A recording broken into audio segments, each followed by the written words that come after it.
নতুন নতুন মুভি আসলে আসলে আমাদের মানে বলার মতো না, মানে আমি কোথা থেকে দেখবো এই চিন্তাই মূলত হচ্ছে আপনার মাথায় হচ্ছে কাজ করে। আজকে আমি আপনাদেরকে দেখাবো যে কিভাবে খুব সহজে নতুন নতুন মুভি আপনি হচ্ছে কিভাবে দেখবেন।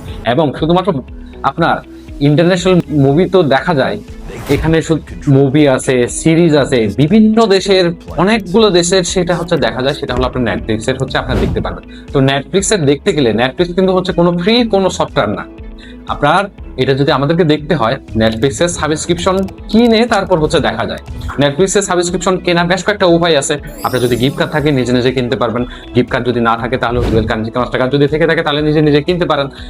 এটার থেকে আরো বেস্ট সলিউশন আমি আপনার দেখাবো, সেটা হলো বাংলাদেশ থেকে খুব সহজে বিকাশ, রকেট, নগদ দিয়ে খুব সহজে কিভাবে আপনার নেটফ্লিক্সের সাবস্ক্রিপশন আপনি কিনবেন। প্রথমে আমরা গুগলে যে সার্চ করব হচ্ছে ই ডিজিটাল XYZ-BD বা ই ডিজিটাল XYZ-BD.com। এটা লিখে সার্চ করার পরে প্রথমে যে ওয়েবসাইটটা আছে এটাই হচ্ছে ওয়েবসাইট, এবং এখানে ক্লিক করলাম। ওয়েবসাইটটা ঠিক আপনাদের সামনে এভাবে আসবে। এভাবে আসার পরে আমি এখান থেকে হচ্ছে যেহেতু নেটফ্লিক্স আমি অর্ডার করে দেখাচ্ছি, নেটফ্লিক্সে হচ্ছে আমি সিলেক্ট করবো। আমি নেটফ্লিক্সে ক্লিক করলাম। ক্লিক করার পরে এখানে হচ্ছে আমাকে প্যাকেজ সিলেক্ট করতে হবে। তো প্যাকেজের জন্য হচ্ছে 1 মান্থ 1 স্ক্রিন বা 1 স্ক্রিন 1 মান্থ যেটা, ওটা হচ্ছে সিলেক্ট করলাম। এখানে হচ্ছে আমাকে দিতে হবে হোয়াটসঅ্যাপ নাম্বার। হোয়াটসঅ্যাপ নাম্বারটা হচ্ছে সঠিকভাবে দিবেন, কেননা হোয়াটসঅ্যাপে হচ্ছে ওনারা হচ্ছে আমাকে এই নেটফ্লিক্সটা হচ্ছে ডেলিভারি করবে বা প্রোভাইড করবে। তো আমি এখান থেকে সবকিছু ঠিকঠাক আছে, আমি হচ্ছে অর্ডার নাও বাটনে ক্লিক করব। অর্ডার নাও বাটনে ক্লিক করার পরে এখানে হচ্ছে কিছু হচ্ছে ডিটেলস দিতে হবে। এখানে হচ্ছে নাম এবং হচ্ছে লাস্ট নেম আর হচ্ছে ইমেল অ্যাড্রেস, এগুলো দেওয়ার পরে এখন হচ্ছে আমাকে পেমেন্ট করতে হবে। তো পেমেন্টের জন্য এখানে হচ্ছে পেমেন্টের বিকাশ, রকেট এবং নগদ সব অপশনই আছে। আপনারা যারা হচ্ছে বিকাশে পেমেন্ট করতে চান তা আপনারা বিকাশে পেমেন্ট করবেন, আর যদি রকেট বা নগদ হয় সেক্ষেত্রে রকেট নগদ হচ্ছে আপনারা পেমেন্ট করতে পারেন। আর পেমেন্টের জন্য এখানে যে নাম্বারটা আছে এটা হচ্ছে জাস্ট কপি করে নেবেন। কপি করে নিয়ে আপনি জাস্ট হচ্ছে বিকাশ অ্যাপসে যাবেন, বিকাশ অ্যাপসে গিয়ে ওই নাম্বারে হচ্ছে সেন্ড মানি করে দিবেন।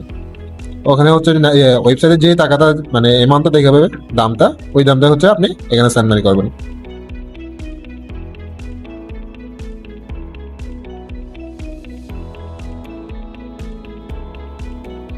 তো আমার সেন্ড মানি করা হয়ে গেছে। আমার সেন্ড মানি করার পরে আমি আমার হচ্ছে বিকাশ নাম্বারটা এখানে দিলাম এবং হচ্ছে আমি আমার ট্রানজেকশন আইডি দিলাম। ট্রানজেকশন আইডি হচ্ছে আপনারা সেন্ড মানি করার পরে বিকাশ, নগদ বা রকেট যেখানে হচ্ছে আপনারা সেন্ড মানি করেন না কেন এই ট্রানজেকশন আইডিটা পাবেন আপনারা। তো আমার পেমেন্ট করা হয়ে গেছে, আমি ট্রানজেকশন আইডি বসিয়ে দিলাম এবং হচ্ছে আমার বিকাশ নাম্বারটাও দিছি, এবং সবকিছু ঠিকঠাক আছে কিনা আমি আরেকবার চেক দিয়ে নিই। সবকিছু ঠিকঠাক আছে এবং আমি আমার অর্ডারটা আমি প্লেস করতে পারি। আমি অর্ডারটা প্লেস অর্ডার ক্লিক করলাম।